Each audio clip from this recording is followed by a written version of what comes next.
A lot of contentious behavior last week at a public meeting that was organized by two city councillors about the future of bike lanes in the city's West End, and things got pretty ugly. Here's one guy talking about how he hates cyclists so much he'd like to run them over. You say safety.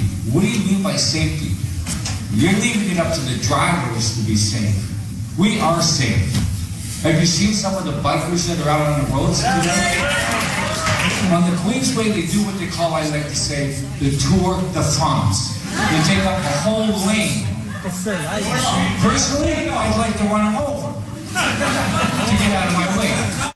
And according to at least one person on social media, something else that was overheard at one point was somebody describing Olivia Chow as Chairman Chow, which I've heard on many an occasion, and frankly, it's racist. But saying if they saw her on her bike, they would run her down too. The biking lawyer, David Shelnut, joins us now to talk about this level of hostility. It's nice to have you. Good morning.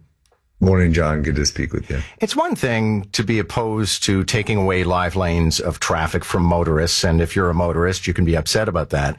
But this level of hostility is disturbing. Yeah, absolutely. It's a ratchet up from what we saw during the mayoral campaign. And even before this meeting, you know, we can agree and disagree on bike lanes.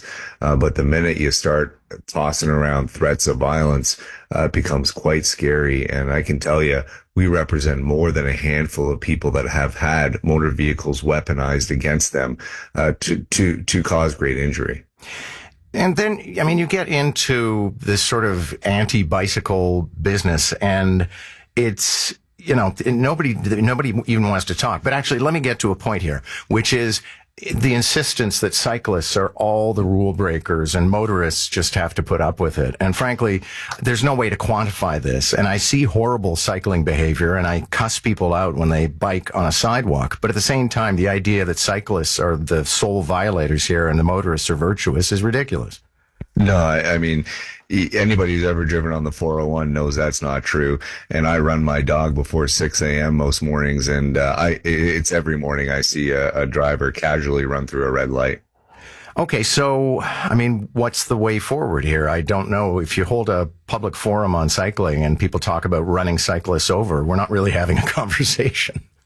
No, I mean, the feeling amongst the cycling community is this was a very targeted and purposeful meeting to belittle and target cyclists on behalf of Stephen Holyday. And even if it wasn't, the fact that he's remained silent since this kind of violence has been spoken is really concerning.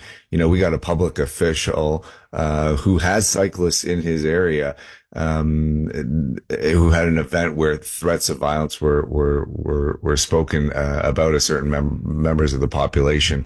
It's incumbent on him to get out there and say, listen, we don't agree with this. Obviously, we're sorry what happened to city staff at this meeting. And even if you oppose bike lanes, the idea that you can be violent about it is absolutely unacceptable in Toronto. Okay. So was he negligent for not standing up at that time to the individual who said he wants to run cyclists over? Absolutely.